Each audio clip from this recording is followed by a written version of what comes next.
namni galiin biraakee jiru roobni nuti deebirraa akka dursan goone yaa'u akka dursan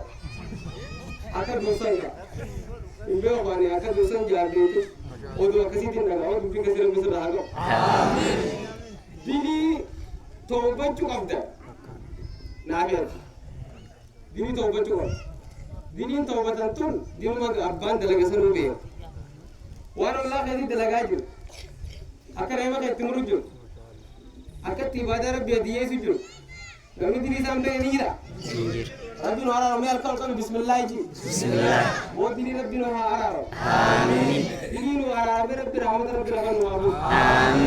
arraan dalagaa rabbiin guyyaa arraan dalagaa rabbi sirraa haa geeffamu dalagaa dalagaa deemtu rabbi sirraa haa geeffamu dalagaan ka dalagamtu akkuma reefu tana isheenii joosan waa sadii yoo qabaatan malee namarraa qeebalamtu fuula rabbiitiif ta'u tokkoffaa wanni guddoon wanni ati as dhufteef rabbi jecha ta'u wanni asii deemtee hojiyyaa illee gootu rabbi jecha ta'udha rabbi jecha bara abaluutu godhana hanjaani bosoon ta'an guyyaa qiyaamaasa waan abbaan keenya Ibraahim dalage sunnaa nabiyyootaasa higa waan san dalaguuf rabbi jecha waan rabbiin godhaa jeef godhuudha akkasima rabbi subhanahu wa ta'ala لن ينال الله لحومها ولا دماؤها ولكن يناله التقوى منكم والنيس نقول أجر تنتون فوني بي دينيس ننقلعتا ربي تنقو ولكن